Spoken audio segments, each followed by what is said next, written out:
성도와 선교사님들을 위해서 계속 기도해 주십시오. 총회에서 이제 계속해서 이제 그 기도 내용들이 올라오고 있는데 굉장히 어렵고 힘든 상황이라고 합니다. 겉으로는 평화를 이야기하지만 지금 선교사들은 또 기독교인들은 어디 밖에 나가지도 못하고 지금 완전 고립되어 있는 상황이고요. 아까 집사님 말씀하신 것처럼 영어 이름이라든가 뭐 그런 관련된 이름이 나오면 즉결 처형이래요. 그래서 두려움 가운데 전혀 연락이 되지 않는 가운데 있고, 여러분 기도 많이 해주시기를 부탁드립니다. 자, 우리 하나님 말씀 보겠습니다. 여호수아 24장 14절부터 24절까지 말씀입니다. 여호수아 24장 14절부터 24절까지 말씀. 여호수아 24장 14절부터 24절까지 말씀입니다. 우리 한 절씩 읽으시고 24절 말씀은 같이 읽도록 하겠습니다. 제가 먼저 읽습니다. 그러므로 이제는 여호와를 경외하며 온전함과 진실함으로 그를 섬기라. 너희의 조상들이 강 저쪽과 애굽에서 섬기던 신들을 치워버리고 여호와만 섬기라. 만일 여호와를 섬기는 것이 너희에게 좋지 않게 보이거든 너희 조상들이 강 저쪽에서 섬기던 신들이든지 또는 너희가 거주하는 땅에 있는 아모리 족속의 신들이든지 너희가 섬길 자를 오늘 택하라. 오늘 나오되 여호와를 섬기기로라. 백성이 대답하여 이르되 우리가 결단코 여호와를 버리고 다른 신들을 섬기기를 하지 아니하오리니 이는 우리 하나님 여호와께서 친히 우리와 우리 조상들을 통하여 애굽 땅 종되었던 곳에서 올라오게 하시고 우리 목전에서 그 큰 이적들을 행하시고 우리가 행한 모든 일과 우리가 지난 모든 백성들 중에서 우리를 보호하셨으며 여호와께서 또 모든 백성들과 이 땅에 거주하던 아모리 족속을 우리 앞에서 쫓아내셨습니다. 그러므로 우리도 여호와를 섬기리니 그는 우리 하나님이심이니이다 하니라. 여호수아가 백성에게 이르되 너희가 여호와를 능히 섬기지 못할 것은 그는 거룩하신 하나님이시요 질서하시는 하나님이시니 너희가 가져가 그를 사하지 아니하실 것이라. 만일 너희가 여호와를 버리고 이방 신들을 섬기면 너희에게 복을 내리신 후에라도 돌이켜 너희에게 재앙을 내리시고 너희를 멸하시리라 하니 백성이 여호수아에게 말하되 아니니라. 우리가 여호와를 섬기겠나이다 하는지라. 여호수아가 백성에게 이르되 너희가 여호와를 택하고 그를 섬기리라 하였으니 스스로 증인이 되었느니라 하니 그들이 이르되 우리가 증인이 되었나이다 하더라. 여호수아가 이르되 그러면 이제 너희 중에 있는 이방 신들을 치워버리고 너희의 마음을 이스라엘의 하나님 여호와께로 향하라 하니 백성이 여호수아에게 말하되 우리 하나님 여호와를 우리가 섬기고 그의 목소리를 우리가 청종하리이다 하는지라. 아멘. 우리 옆에 계신 분과 함께 인사하겠습니다. 주님의 이름으로 사랑합니다. 앞뒤 돌아보시면서 우리 3층에 계신 분들도 주님의 이름으로 사랑합니다. 오늘 우리는 매일매일 뭔가 선택을 하면서 살아가고 있습니다. 그런데 우리가 선택을 할 때마다 참 중요한 것은 거기에 따르는 책임도 우리에게 주어진다라는 것이죠. 그리고 아침에 우리가 교회에 올 때 그냥 온 게 아니라 선택을 하고 온 것이죠.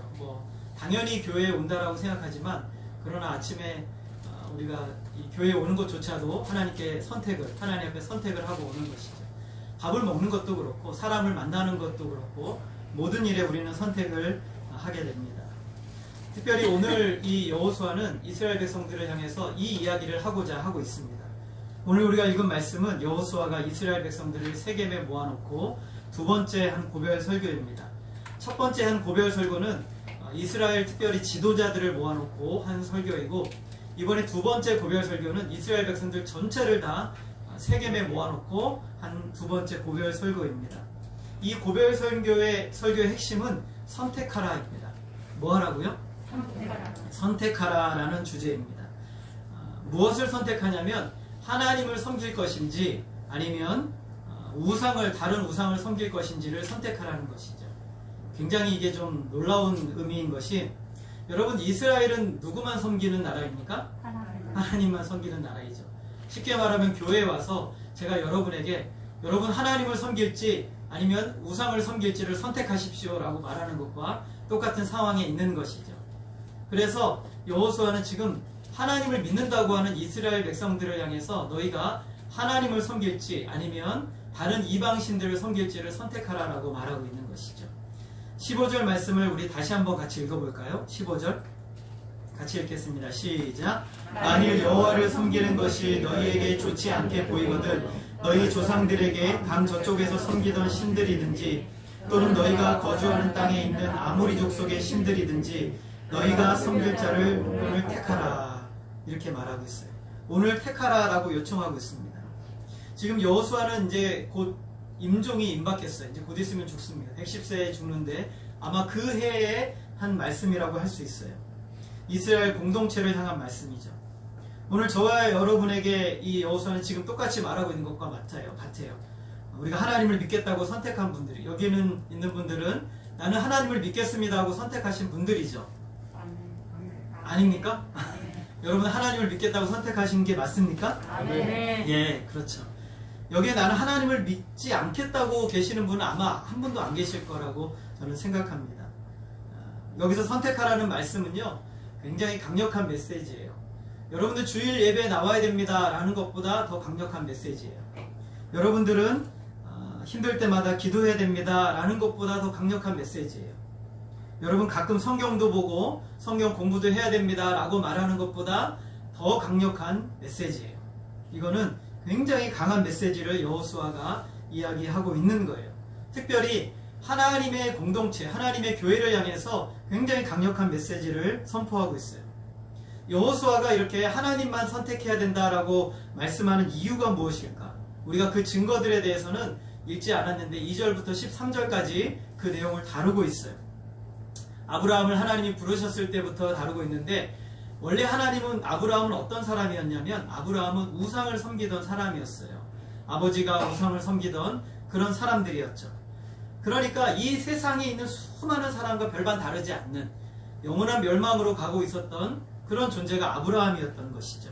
우리 3절 말씀을 한번 같이 읽어보겠습니다. 3절 시작. 내가 너희의 조상 아브라함을 강 저쪽에서 이끌어내어 가나안 온 땅에 두루 행하게 하고 그의 씨를 번성하게 하려고 그에게 이삭을 주었으며, 여기서 내가는 여호수아가 말하고 있지만 실제로 하나님의 말씀을 대언하는 것으로 하나님이에요. 내가는 하나님이죠. 하나님께서 영원히 멸망을 받아야 될 아브라함, 우상을 섬기는 아브라함을 어떻게 하셨다고요? 그를 이끌어내셨다라고 말씀하고 있어요. 이끌어내셨다는 말씀 안에는 중요한 두 가지 의미가 포함되어 있어요. 첫 번째는 내가 그를 선택했다라는 거예요. 하나님께서 여호수아를 선택했다는 것이고, 두 번째는 내가 그를 멸망하지 않도록 그를 구원해냈다라는 거예요. 첫 번째는 선택이고 두 번째는 내가 그를 구원해냈다라는 것을 포함하고 있는 거예요. 그래서 하나님께서 전적인 은혜로 아브라함을 불러내주셨죠. 우상을 섬기던 무명의 아브라함을 불러내셔서 그에게 하나님 무엇을 주셨냐면 복을 주셨다라는 거예요. 복을 주셨어요. 그리고 아브라함뿐만 아니라 아브라함에게 약속하신 대로 그 자녀들에게도 하나님이 복을 주셨다라고 말하고 있어요. 아브라함에게 하나님이 이삭이라는 아들을 주시고, 이삭은 아들을 몇 명 낳았어요? 2명? 예, 2명을 낳습니다. 갑자기 물어보시니까는 당황스러우시죠? 여러분 자녀가 몇 명이세요? 이삭은 자녀를 2명 낳았죠. 에서와 야곱을 낳았어요. 그런데 하나님이 약속하신 자녀는 누굽니까? 야곱이죠. 하나님께서, 이 말은 무엇이냐면 하나님께서 태중에서 야곱을 선택하셨다는 거예요. 선택을 하셨는데 하나님께서 선택하신 백성을 순전하게 유지하기 위해서 어떻게 하셨냐면 에서를 먼 곳으로 떠나보냈어요. 그래서 그는 세일산에 거주하게 하셨다라고 말씀하세요. 세일산에 거주하게 하시고, 하나님은 이제 야곱과 이스라엘 백성들을 잘 훈련시키시고 약속을 이루시기 위해서 어디로 데리고 가셨냐면, 어디로 데리고 가셨어요? 애굽으로 데리고 가신 거예요. 우리가 지금 창세기 말씀을 살펴보고 있죠. 요셉으로 인해서 하나님께서 애굽으로 데리고 가셨어요. 거기에서 400년, 거의 한 430년을 하나님께서 애굽에서 있도록 하셨어요. 하나님께서 애굽에 있도록 하시는 그 기간은 어떤 기간이었냐면, 하나님께서 아브라함에게 내가 너의 후손을 하늘의 별과 같이, 바닷가의 모래와 같이, 땅의 티끌과 같이 번성하게 하리라는 약속을 지키기 위해서 애굽이라는 그 강대국에서 하나님이 이스라엘 백성들 70명을 최소 200만 명으로 만드시는 그 기간으로 만드신 거예요. 그러니까 애굽은 뭐냐면 하나님이 이스라엘 백성들을 지키시고 보호하시는 인큐베이터였던 거예요. 인큐베이터. 그곳에서 하나님이 안전하게 지키셨어요. 그런데 이제 날이 갈수록 이 이스라엘 백성들의 처지가 어떻게 됐냐면 노예가 됐죠. 그래서 신음하고 고통하니까 하나님이 이제 때가 되어서 어떻게 하십니까? 하나님의 비상한 능력으로 애굽에다가 10가지의 재앙을 퍼부으셨어요. 10가지의 재앙은 무엇이냐면 애굽이 섬기는 온갖 우상들, 그 우상들과 함께 그 백성들을 심판하신 거예요. 우상들을 섬기는 자들과 우상들을 심판하신 거예요. 그래서 그들을 심판하시면서 이스라엘 백성들을 끌어내시는데 홍해 앞까지 이스라엘 백성들이 오니까 애굽에서 그냥 보낼 수가 없거든요. 그래서 군사들과 철병거를 이끌고 이스라엘 백성들을 쫓아와요. 그러자 하나님께서 홍해를 가르시고 이스라엘 백성들은 많은 땅을 건너게 하시고, 그리고 이스라엘 백성들을 쫓아왔던 애굽의 군사들은 어떻게 하셨어요? 바닷가에다가 수장을 시켜버려요. 홍해를 다 덮어버리셨어요. 이스라엘 백성들 마지막 남은 한 명이 홍해를 딱 육지를 밟자 물이 다시 이전처럼 회복되는 역사가 일어나서 모든 애굽의 군사들은 다 수장이 되어버렸어요. 애굽을 심판하시는 과정에서 하나님이 무엇을 하셨을까요? 애굽이 가지고 있던 재산을 이스라엘 백성들이 가지고 나올 수 있도록 하나님 허락해 주셨어요. 그래서 이스라엘 백성들은 빈털터리 나오는 것이 아니라 많은 재물을 가지고 나올 수 있게 해주셨단 말이죠. 그리고 이스라엘 백성들을 하나님이 어디서 40년 동안 이끄셨어요? 광야에서 40년 동안 이끄셨어요. 40년 광야를 돈 거는 그들이 하나님께 범죄했기 때문에 그래요. 하나님을 불신하고 믿지 못했기 때문에 그렇게 된 거예요. 그런데 하나님은 그마저도 합력하여서 선을 이루셨단 말이죠. 자, 우리 신명기 8장 2절을 같이 한번 읽어보겠습니다. 시작. 내 하나님 여호와께서 이 40년 동안에 내게 광야길을 걷게 하신 것을 기억하라. 이는 너를 낮추시며 너를 시험하사 내 마음이 어떠한지 그 명령을 지키는지 지키지 않는지 알려 하시니라. 자, 하나님께서 40년 동안 광야가 그들의 죄로 말미암아 돌아 가게 됐는데, 그마저도 하나님은 무엇의 과정으로 삼았냐면 그를 낮추시고 그를 시험하시고 하나님의 명령에 따라 살 수 있도록 훈련하는 기간으로 삼았다는 거예요. 그래서 신명기 8장 3절에 보게 되면 우리 같이 한번 또 읽어보겠습니다. 너를 낮추시며 시작. 너를 낮추시며 너를 줄이게 하시며 또 너도 알지 못하며 내 조상들도 알지 못하던 만나를 내게 먹이신 것은 사람이 떡으로만 사는 것이 아니요 하나님 여 입에서 나오는 모든 말씀으로 사는 줄을 내가 알게 하려 하시니라. 어떻게 산다고요? 하나님의 말씀으로. 여러분 한번 제가 물어보겠습니다. 여러분 오늘 아침에 뭐 드시고 오셨어요? 대답을 못 하시겠죠. 여러분 아침에 뭐 드시고 오셨어요? 밥 먹고 오셔서. 점심에 뭐 드세요? 근데 여기서는 뭘로 살아야 된다고 말씀하고 있어요? 예, 말씀을. 아침에 말씀 좀 드시고 오셨어요? 예, 안 드시고 오신 분들이 수두룩 빽빽이시네요. 예, 하나님의 말씀으로 어떻게 사냐면 광야에서 사는 줄을 알게 하시기 위해서 이것을 배우는 학교로 하나님이 광야를 삼으신 거예요. 하나님의 말씀, 하나님이 말씀하시니까 만나가 내리고, 하나님이 말씀하시니까 하나님께서 홍해를 가르시고, 하나님이 말씀하시니까 반석에서 물이 나오고, 하나님이 말씀하시니까 메추라기가 그들에게 주어지고, 하나님이 말씀하시니까 하나님이 낮에는 구름기둥, 밤에는 불기둥으로 그들을 지키시고, 하나님이 말씀하시니까 40년 동안 그들의 옷이 헤어지지 않고 신발이 부르트지 않고 발이 부르트지 않고 단 한 명도 자연재해로 죽지 않는 역사가 일어났다라는 거예요. 하나님이 말씀하시니까. 여러분, 성도는 무엇으로 산다고요? 하나님의 말씀으로 사는 거예요. 하나님이 말씀하시니까 그 말씀이 현실이 되는 역사가 일어나게 되는 것이죠. 광야는 하나님만으로 사는 법을 배우는 곳이에요. 여러분, 우리의 신앙의 여정을 우리는 광야라고 불러요. 이 세상 사는 방법이 어떻게 사냐면 하나님만으로 사는 법을 배우고 있는 거예요. 저와 여러분은. 어떻게 하면 하나님만으로 사는지. 모든 희노애락의 사건들이 모두 다 이스라엘 백성들을 위하는 의미 있는 사건이었던 거예요. 저와 여러분의 모든 사건들은 다 의미가 있어요. 우리가 하나님 앞에 잘했건, 때로는 잘 섬겼건, 못 섬겼건, 또 죄를 범했건, 잠시 우리가 떠나 있었던 건, 모든 과정들을 하나님은 다 사용하셔서 우리의 인생의 약재료로 삼으시고 우리를 바꾸시는 놀라운 하나님의 능력으로 역사하신다는 거예요. 그것이 바로 우리예요. 우리의 의미가 없는 사건은 단 하나도 없어요. 저와 여러분의 인생에 의미 없는 사건은 단 하나도 없어요. 모든 사건을 하나님은 의미 있게 만드셨어요.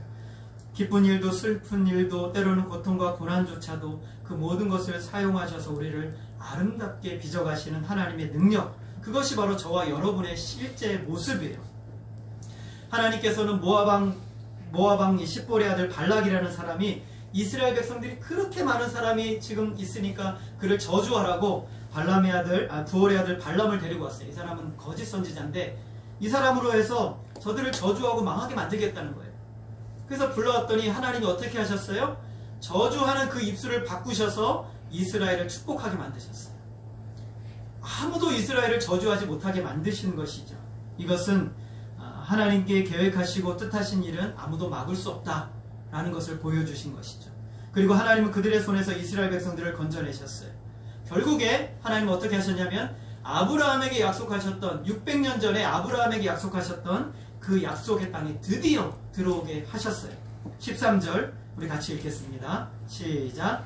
내가 또 너희가 수고하지 아니한 땅과 건설하지 아니한 성읍들을 너희에게 주었더니 너희가 그 가운데에 거주하며 너희는 또 너희가 심지 아니한 포도원과 감람원의 열매를 먹는다 하였느니라.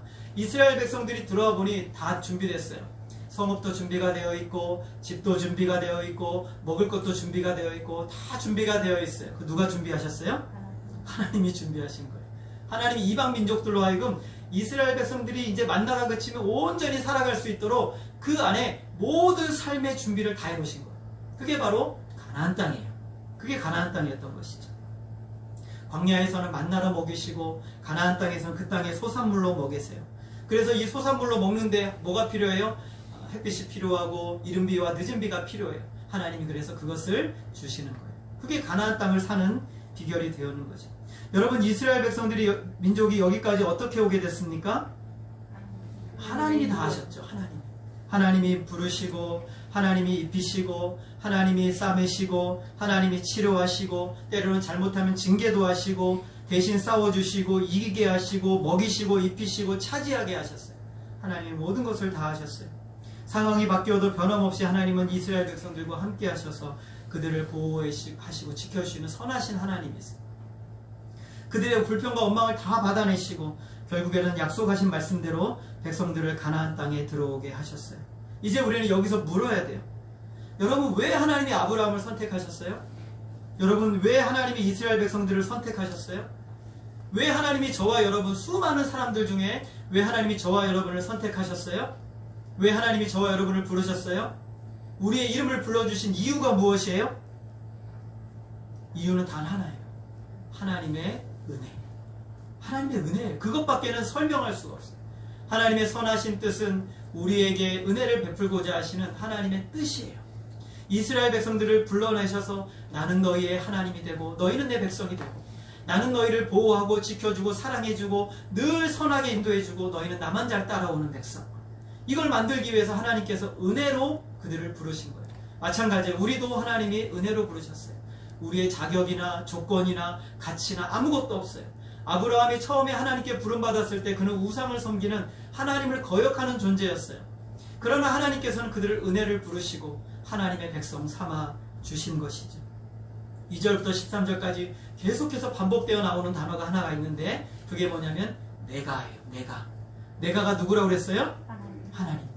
내가 아브라함을 부르고 내가 이삭을 낳게 하고 내가 야곱과 에서를 주고 내가 에서를 분리시키고 내가 이스라엘 백성들을 애굽으로 내려가게 하고 내가 이스라엘 백성들을 애굽에서 건지고 내가 이스라엘 백성들을 광야 40년 먹이고 입히고 그들을 지켜주고 내가 이스라엘 백성들을 가나안 땅에 들어가게 해주고 그들이 건축하지 않은 성읍을 차지하고 그들이 준비하지 않은 음식을 내가 다 주었다라고 하나님이 말씀하고 있는 것이죠.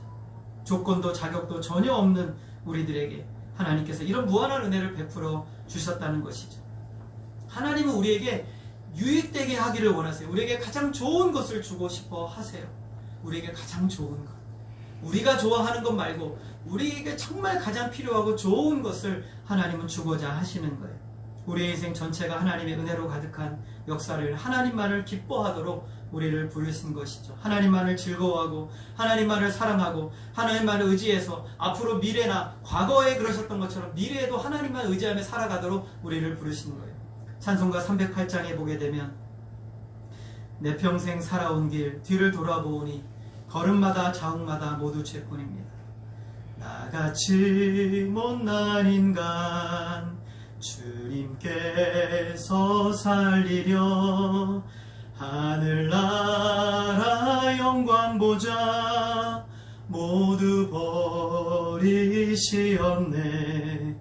낮고 낮은 세상에 사람 형상 입으신 하나님의 큰 사랑 어디에다 견주리. 여러분, 하나님은 저와 여러분에게 단 한 번도 강요하지 않으셨어요. 하나님은 그 무제한적인 사랑을 우리에게 베푸심으로 우리가 그 사랑을 거부할 수 없도록 우리에게 베풀어 주신 거예요. 그래서 우리로 하여금 이 사랑 안에서 살아가면 행복하고 참 기쁨이 있고 영원한 소망을 가질 것이다 라고 말씀하시고 약속하시고 자신의 아들을 십자가에 내어 주신 거예요. 그래서 우리로 하여금 그 사랑을 꼭 붙들고 믿음으로 살아가도록 우리에게 믿음을 주시는 거예요. 그래서 여호수아는 이스라엘 백성들에게 이제 하나님을 다시 알려주면서 하나님만 선택하라고 이야기하는 거예요. 어떤 마음으로 하나님을 선택해야 되나? 여러분, 15절 말씀 우리 전체를 다시 한번 읽어보겠습니다. 시작. 만일 여호와를 섬기는 것이 너희에게 좋지 않게 보이거든 너희 조상들이 강 저쪽에서 섬기던 신들이든지 또는 너희가 거주하는 땅에 있는 아모리 족속의 신들이든지 너희가 섬길 자를 오늘 택하라. 오늘 나와 내 집은 여호와를 섬기겠노라 하니. 여호수아가 뭐라고 말하냐면 오직 나와 내 집은 여호와만 섬기겠노라. 여호와를 섬기겠노라 라고 말하고 있어요. 여러분, 이런 마음으로 하나님을 선택하고 따르라 라고 말하는 거예요. 다른 모든 백성들이 이런 하나님을 선하심을 의심하고 걱정하고 불신하고 그래서 자신의 미래를 좋게 하려고 하나님이 아닌 다른 것을 붙든다고 할지라도 자신의 안전을 다른 것으로 한다고 할지라도 여호수아는 뭐라고 말하고 있어요? 나만은 하나님만 섬기겠다. 나만은 하나님만을 붙들고 섬기겠다라고 이야기를 하는 거예요. 다른 신을 선택하고 모두가 다 떠난다 할지라도 나만큼은 하나님만 섬기겠다라는 거예요. 왜냐하면 하나님을 섬기고 선택하고 살아가는 것은 절대적으로 가장 옳은 것이기 때문에 그래요. 복음을 전하다 보면 사람들이 묻습니다. 왜 하필 예수님이냐? 왜 꼭 기독교 신앙을 가져야만 되느냐? 세상에 얼마나 많은 종교가 있는데 기독교는 왜 그렇게 독단적으로 예수님만 믿으라고 하는가? 여러분, 거기에 대해서 여러분 뭐라고 대답하시겠습니까? 이렇게 대답해야 됩니다. 예, 다른 길은 없습니다. 따라하겠습니다. 예, 다른 길은 없습니다. 여러분, 그렇게 믿으십니까? 예수 그리스도 외에 생명의 길은 없습니다. 오직 예수를 믿는 믿음만이 영원한 생명을 얻는 유일한 길이에요. 그 길 외에는 다른 길은 없어요. 다른 길은 조금도 없어요. 0.0001%도 영원한 생명을 얻을 수 있는 길은 없어요. 오직 예수. 예수를 믿는 길 외에는 없는 거예요. 예수님께서 말씀하십니다. 요한복음 14장 6절. 우리 같이 한번 읽어볼까요? 시작. 내가 곧 길이요 나로 말미암지 않고는 아버지께로 올 자가 없느니라. 예수님께서 말씀하세요. 내가 곧 길이요. 이 말은 내가 유일한 길이요. 내가 진리요. 내가 유일한 진리요. 내가 생명이니 내가 유일한 생명이니 나로 말미암지 않고는 아버지께로 올 자가 없느니라. 이게 더 정확한 번역이에요. 히브리어에서는 유일한 길, 유일한 진리, 유일한 생명은 바로 예수님 외에는 없다라고 말씀하고 있어요. 이 사실을 정말 믿고 확신하고 그 길로 따르는 사람이, 오직 예수님만 붙들고 따르는 사람이 진짜 그리스도인인 거예요. 진짜 신자인 거예요. 예수님만이 하나님께로 가는 유일한 길임을 알고 절대로 이 진리는요, 이 세상 사람들이 다 믿지 않는다 할지라도 이 진리는 절대로 바뀌지 않아요. 오직 예수밖에 없는 거예요.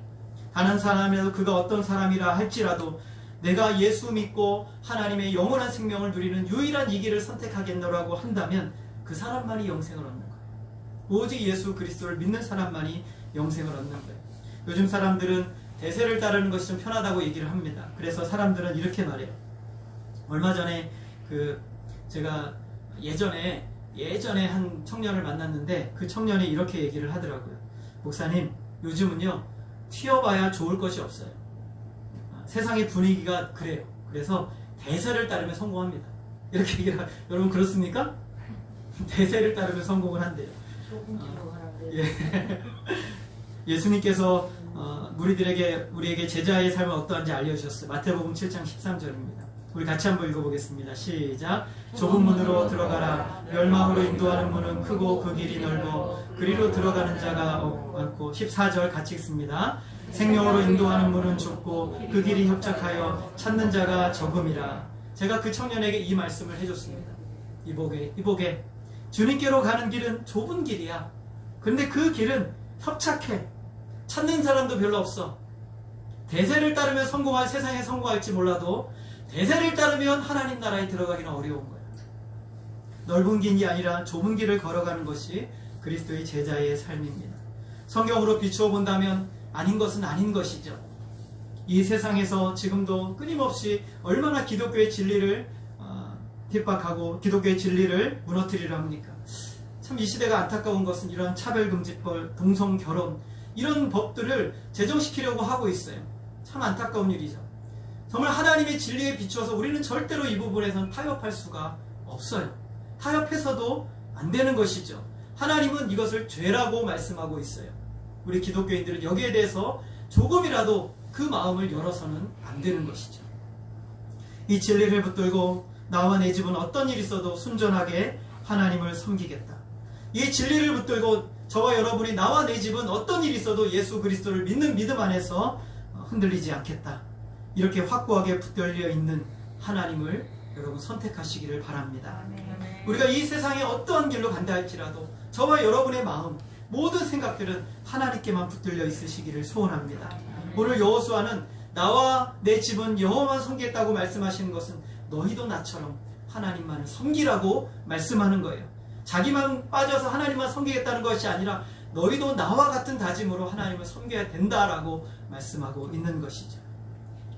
15절에서 오늘 너희가 섬길 자를 택하라. 너희 중에 아무도 선택하지 않아도 나와 내 집, 아무리 소수라고 하더라도 나와 내 집만큼은 여호와 하나님을 선택하겠다고 외치는 여호수아의 선포는 하나님을 선택하고 믿는, 섬기는 이 길이야말로 절대적으로 옳다라는 것을 우리에게 말해주고 있는 것이죠. 복음서를 보게 되면 예수님 당시에 수많은 사람들이 예수님을 믿겠다고 따라왔습니다. 자, 그런데 예수님이 어려움에 처하게 되고 예수님이 또 이 권력자들에게 있어서 사로잡히게 되자 그 사람들이 다 어떻게 됐냐? 뿔뿔이 흩어지게 됐어요. 모두가 다 예수님을 떠나버렸습니다. 여러분 성경을 한번 자세히 보세요. 그때 떠나버린 무리들 가운데 세상을 변혁시켰다는 인물이 있습니까? 세상을 바꿨다는 인물이 나옵니까? 아무도 없어요. 예수 그리스도와 함께 죽을 각오를 하고 십자가의 도를 전하는 것을 사명으로 여긴 소수의 사람들이 있어요. 그들은 세상 곳곳으로 들어갔어요. 그리고 곳곳으로 들어가서 그들이 무엇을 전했습니까? 십자가의 복음, 예수 그리스도의 죽으심과 부활을 끝까지 목숨을 걸고 전했어요. 사도 바울은 로마 전역을 누비면서 이 십자가의 복음, 예수 그리스도의 죽으심과 이 부활을 전하는데 거침없이 담대하게 이 복음을 전함으로 로마 전역에 하나님의 복음이 편만하게 전해지도록 그는 이 사역을 감당했어요. 어두운 가운데 세상의 빛이 되었고 그리고 부패해가는 세상으로 들어가서 그들을 복음으로 변혁시키는 역사를 이루었어요. 오늘 본문을 통해서 아무리 다수가 따라가고 아무리 대세의 흐름이 그렇다 할지라도 여호수아의 말처럼 오늘 진리에 있어서 타협하지 않으리라는 그 다짐이 오늘 저와 여러분의 다짐이 되어지기를 주님의 이름으로 소원합니다.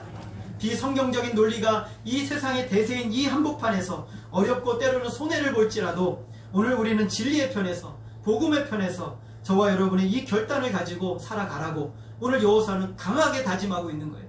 어디를 향해서요? 교회 성도들을 향해서. 회색지대를 두지 말고 중간지대를 두지 말고 전적으로 하나님의 복음에, 선명한 복음에 붙들려서 하나님을 믿는 믿음 안에서 서라고 말씀하고 있는 것이죠. 그것이 어떤 길입니까? 사는 길이에요. 그것이 사는 길이에요. 여호수아는 두 번째로 우리에게 이렇게 말하고 있어요. 우리의 모든 것을 원하시는 하나님을 생각하고 따르라고 그랬어요. 무엇을 생각하고 따르라고요? 우리의 모든 것을 원하신다. 하나님은 저와 여러분의 모든 것을 원하세요. 모든 것이 우리의 것이 되기 원해요.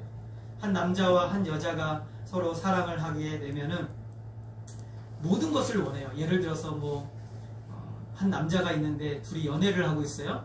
그런데 여자가 이렇게 얘기해요. 너 그냥 나랑 시간을 내서 즐겁게 같이 이렇게 있어주기도 하고, 또 심심하면 또 다른 여자도 만나고, 또 심심하면 또 다른 여자도 또 만나고, 이렇게 하라고 할 여자가 세상에 있습니까?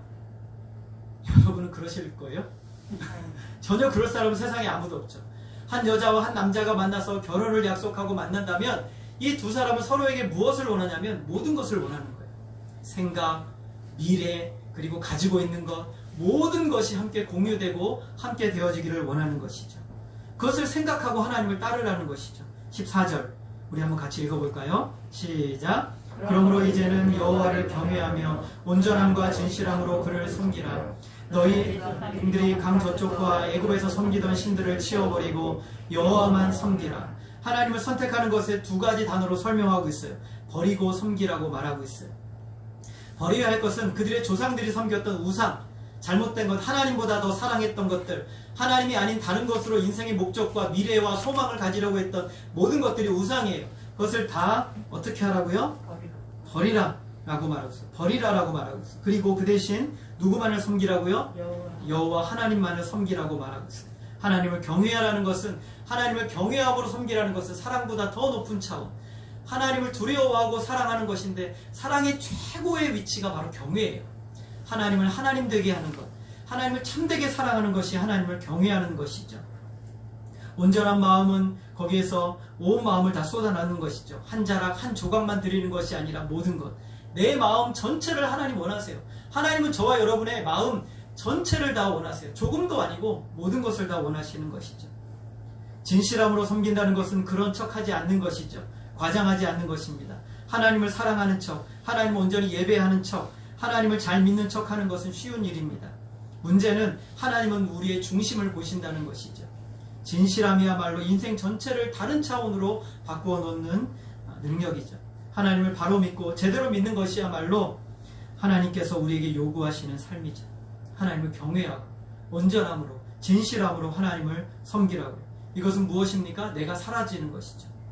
그러니까 나를 통해서 온전히 하나님만이 드러나고 하나님만이 영광 받으시도록 하는 것을 이야기하는 것이죠. 우리 그래서 여호수아는 전적인 헌신을 요구합니다. 19절 말씀 우리 제가 한번 읽어보겠습니다. 여호수아가 백성에게 이르되 너희가 여호와를 능히 섬기지 못할 것은 그는 거룩하신 하나님이시요 질투하신 하나님이시니 너희의 잘못과 죄들을 사하지 아니하실 것입니다. 이스라엘 백성들이 하나님 우리가 하나님 섬기겠습니다 라고 말했더니 여호수아가 찬물을 확 끼얹어버려요. 아니 너희들은 하나님 잘 섬길 수 없어. 하나님은 어떤 하나님이십니까? 거룩하시고 질투하시는 하나님이시랍니다. 하나님은 질투하시 너희의 잘못과 죄들을 용서하지 않으실 것이다. 여러분 하나님은 우리의 죄와 잘못을 용서하지 않으십니까? 하나님 우리의 죄와 잘못을 용서하지 않으십니까? 확신이 없으십니까? 하나님 우리의 죄와 잘못을 용서하시죠. 이것은 완고법이에요. 완고법. 하나님을 섬기되 마음을 다해서 완전히 하나님께 드리라는 거예요. 하나님 우리를 질투하세요. 하나님 언제 질투하세요? 여러분 신명기 34장 14절에도 신명기 6장 15절에도 본문과 똑같은 말씀으로 하나님을 질투하시는 분으로 묘사하는데 이 구절들을 보면 하나님이 무엇에 대해 질투하시는지 분명하게 말해요. 하나님을 자신의 중심에 모셨다고 하면서도 말은 그렇게 하는데 실제로는 엉뚱하게 다른 것을 사랑하고 다른 것을 의지하고 다른 것을 붙들고 있는 것, 하나님은 이런 것에 대해서 질투하신다고 말씀하고 있어요. 하나님을 정말 사랑하고 하나님을 믿겠다고 말하는데 실제 마음에서는 돈을 사랑하고 이 세상의 권력을 사랑하고 이 세상의 모든 것을 더 사랑하는 거예요. 하나님을 이용해서 돈을 벌고 하나님을 이용해서 하나님 건강해지고 하나님을 이용해서 잘 되고자 하는 마음을 갖는 것을 하나님은 싫어하시는 거예요. 하나님 자신을 원하는 거예요. 어떤 남자가 어떤 여자가 내가 부자인데 그 남편이 아내를 통해서 부자 되고 싶고 아내를 통해서 건강 얻으려고 하고 아내를 이용만 하려고 하면 그 아내가 어떻게 남편을 사랑할 수 있겠어요? 하나님만 사랑하는 거예요. 나머지는 하나님 어떻게 하신다고 그랬어요? 이 모든 것들은 너희에게 더하여 주시겠다고 약속하셨어요. 하나님만 사랑하는 자들에게 나머지는 모든 것들을 더하여 주시겠다고 약속하셨지, 나머지 모든 것들을 위해서 사는 것은 이방인들이 사는 방법이라고 말씀하셨어요. 오늘 하나님 우리에게 어떻게 살라고요? 하나님만 사랑하라고 말씀하고 있어요. 그러면 하나님이 나머지 모든 것들을 다 책임져 주시겠다고 말씀하는 것이죠. 오늘 이런 태도로 하나님을 사랑하지 않는다면 하나님이 그들을 용서하지 않겠다고 말씀하세요. 한눈 팔지 말라고 말씀하세요. 하나님만 섬기라고 말씀하고 있어요. 우리가 믿는 하나님은 자신을 독생자의 십자가에 내어주시기까지 사랑하셨어요. 그 사랑의 크기가 얼마만큼입니까? 독생자를 죽이시기까지 우리를 사랑하셨어요.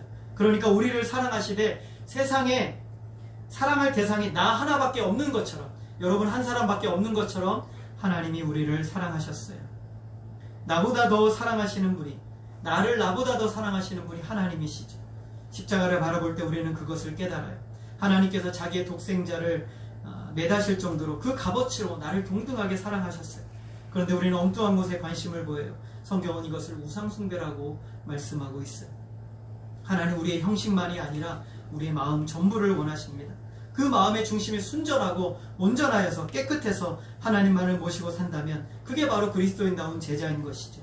역대하 16장 9절 말씀 우리 같이 한번 읽어보겠습니다. 시작.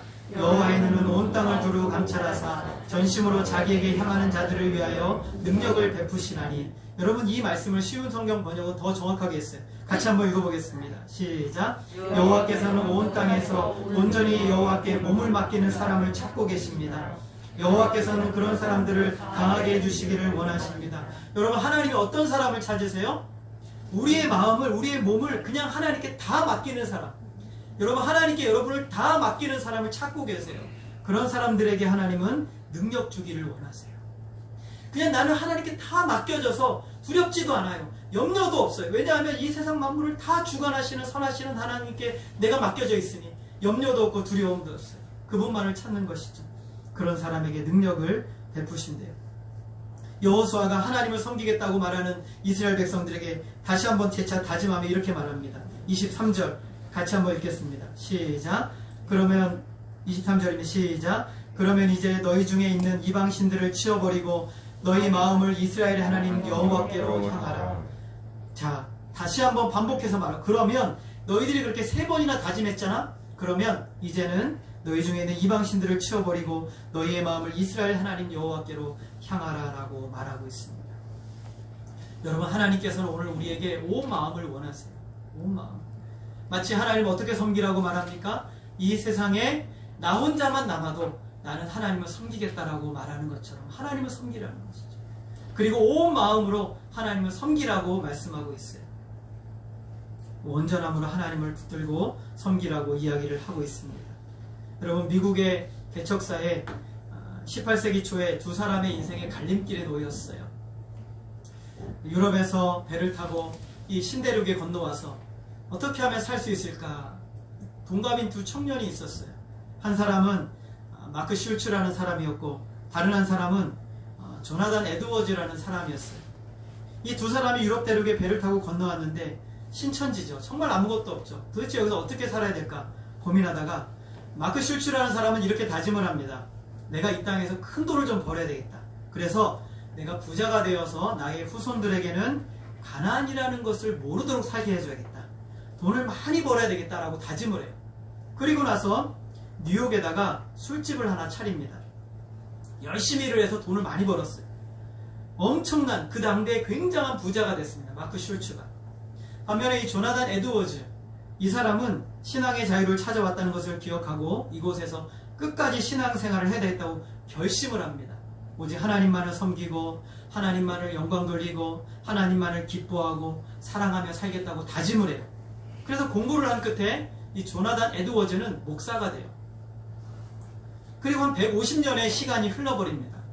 그래서 150년이 흐르는데 뉴욕시 교육위원회에서 논문을 쓰다가 논문을 작성하다가 이 두 사람의 인생이 너무 궁금했어요. 그래서 컴퓨터로 이 사람의 모든 가족을 전부 다 전수조사를 해봤어요. 전부 다 150년의 인생을 5대 전수조사를 해봤어요. 놀라운 결과가 일어났어요. 돈을 많이 벌기 위해 노력하고 술집을 차려서 큰 돈을 벌었던 마크 슐츠. 이 사람은 5대 동안 1062명의 자손을 두었어요. 그 자손들 가운데서 여러분 놀라지 마세요. 교도소에서 5년 이상 형을 받은 사람이 96명, 창녀가 된 자손이 62명, 정신이상자 알코올 중독자가 58명, 글을 모르는 문맹자가 460명, 정부의 보조를 받아 근근히 살게 된 극빈자가 286명, 이 286명을 위해서 정부에서 재산을 축낸 돈이 1억 5천만 불, 우리나라 돈으로 환산하면 1,800억이 되는 것이죠. 이들의 인생이 참으로 비참하게 됐죠. 반면에 신앙을 선택한 조나단 에드워즈는 어떻게 되었을까? 이 사람은 그 당대의 영적 대각성을 이끌었어요. 그리고 프린스턴이라는 유명한 신앙의 대학을 설립을 하게 됩니다. 5대를 내려가면서 1000명이 넘는 자손을 두었어요. 선교사 목사가 116명, 예일대 총장을 비롯한 교수 교사가 86명, 군인이 75명, 나라의 고급관리가 80명, 문학과가 75명, 영향력 있는 실업가가 73명, 발명가가 21명, 부통령이 1명, 상하원 주지사, 그리고 장로와 집사들이 286명이 나왔다는 결과를 나왔습니다. 너무나 놀라운 결과를 맞이하게 된 것이죠. 한 사람은 돈을 크게 벌겠다고 하나님을 버리고 돈을 선택한 사람의 인생의 그 후손들은 비참하게 되었어요. 그러나 끝까지 하나님을 선택하고 하나님께 붙들려 있겠다고 선택한 그와 그의 후손들은 놀랍도록 번성하는 역사가 일어나게 되었다라는 것이죠. 여호수아는 말합니다. 나와 내 집은 여호와만을 섬기겠다. 선하신 하나님께서 지금까지 인도하신 것처럼 하나님께 온전히 붙들려 있는 사람의 인생은 절대로 하나님은 버리지 않으세요. 여러분의 자손들이 하나님의 은혜를 받아서 그들의 인생이 하나님의 영광스러운 일에 쓰임받기를 원하십니까? 여러분 하나님만 선택하시기를 바랍니다. 하나님만 선택하고 그 자녀에게 하나님만을 가르치세요. 복음을 가르치세요. 생명을 가르치세요. 절대 망하는 역사는 일어나지 않는 것이에요. 우리가 하나님을 선택하고 믿어야 되는 이유가 바로 여기에 있는 것이에요. 우리 교회가 왜 존재합니까? 여러분의 인생에 선하신 하나님이 여러분의 인생을 붙들고 나아갈 수 있도록 여러분에게 복음을 가르치고 생명을 가르쳐서 여러분의 인생이 살아있는 인생, 생명을 누리는 인생을 살아가도록 하는 것이죠. 오늘 선하신 하나님께서 앞으로 이스라엘 백성들을 이렇게까지 인도하신 것처럼 지금도 하나님을 선택하면 앞으로 남은 모든 이스라엘 백성들의 인생에는 이와 같은 선하신 역사가 일어나게 될 것입니다. 여러분 하나님을 믿으시기를 바랍니다. 오늘 여러분 하나님 이 불신의 시대에서 하나님을 믿지 않고 온갖 거짓 진리가 난무하는 이 세상 가운데서 하나님의 진리를 선택하시고 복음을 선택하시고 하나님을 믿는 것을 선택하심으로 저와 여러분의 가정과 여러분의 후손 자자손손이 하나님이 주시는 놀라운 영적인 축복을 누리시기를 주님의 이름으로 소원합니다. 기도하겠습니다. 하나님 아버지, 오늘 우리의 삶의 현장 가운데 우리가 누구를 바라보며 누구를 의지하며 살아가겠습니까? 이 땅에 수많은 사람들이 있지만 하나님 우리를 택하시고 부르셔서 하나님의 놀라운 은혜를 베풀어 주신 은혜를 감사를 드립니다. 이제 우리의 남은 생 하나님만 선택하고 하나님만 사랑하고 하나님의 은혜 안에 붙들려 살아가는 인생이 되게 하여 주옵소서. 예수 그리스도의 복음이 하나님 우리를 살렸고 예수 그리스도의 복음이 우리 예수로 선포됨으로 또 많은 영혼들을 살리게 될 줄 믿사오니 하나님 이 일에 우리가 온전히 드려지게 하여 주옵소서. 복음을 선택하고 하나님을 선택하고 우리의 자녀들이 하나님을 선택하고 믿음으로 살아갈 수 있도록 여기에 우리가 모든 정성을 기울이고 힘을 다할 수 있도록 인도하여 주시옵소서. 이 사는 비결을 우리에게 알려주셨사오니 하나님 우리가 오직 하나님만을 믿고 예수 그리스도 안에 참 생명을 누리며 온전히 살아갈 수 있도록 주님 역사해 주시옵소서. 하나님만이 홀로 영광받아 주시기를 원하오며 예수님의 이름으로 기도하였습니다. 아멘. 우리 찬송가 우리 같이 부르겠습니다. 430장입니다.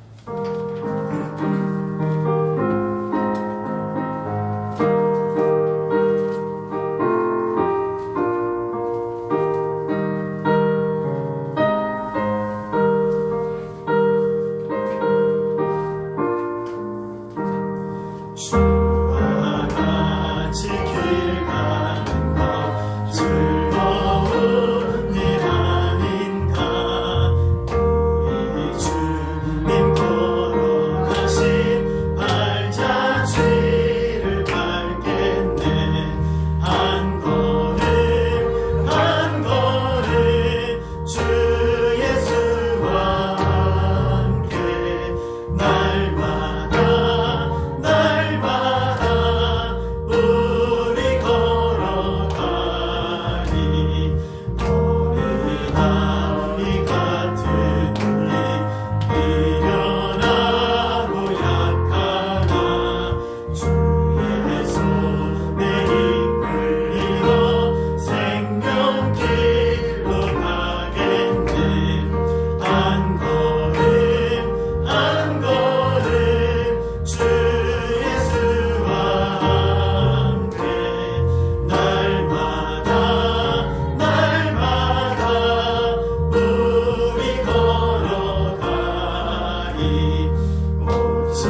기도합시다.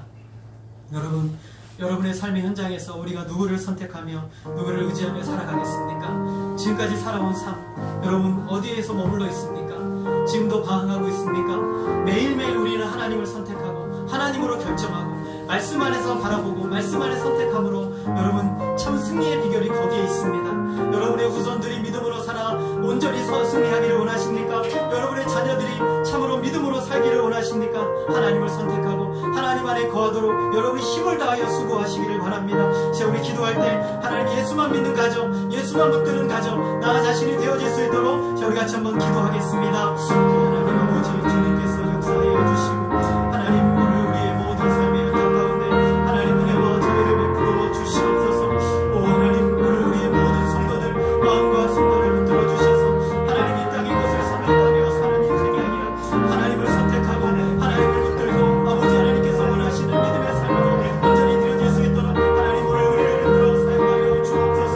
우리의 자녀들이 또 우리의 가정이 하나님을 믿는 믿음으로 하나님 흔들리지 않고 오직 주님만을 믿는 믿음으로 온전히 설 수 있도록 은혜를 베풀어 주옵소서. 끝까지 예수 그리스도를 믿는 믿음 안에서 흔들림 없이 나아갈 수 있도록 인도하여 주시고 우리의 자녀들을 붙들어 주시고 우리의 가정을 붙들어 주셔서 정말 하나님 아버지 예수만 믿는 가정, 그리스도의 생명의 능력이 있는 가정, 하나님 그런 가정으로 굳건하게 세워질 수 있도록 하나님 역사하여 주시옵소서. 여러 가지 인생의 문제 앞에 우리가 무엇을 선택하겠습니까? 주님의 진리의 길을 선택하게 하여 주시고 매일매일 우리가 하나님의 말씀을 선택하며 주의 복음의 능력을 선택하며 하나님의 온전히 드려짐에 나아갈 수 있도록 아버지 은혜와 자비를 베풀어 주시고 하나님 역사하여 주시옵소서. 하나님 아버지, 오늘 우리 모든 성도들의 간절한 다짐을 받으시고 하나님 오늘 우리가 하나님만을 섬기고 이 세상에 그 누구도 하나님을 섬기지 않는다 할지라도 나와 내 집은 오직 여호와만 섬기겠노라고 다짐하며 나아가는 참 믿음의 가정이 되어질 수 있도록 역사하여 주시옵소서. 나 자신과 우리의 자녀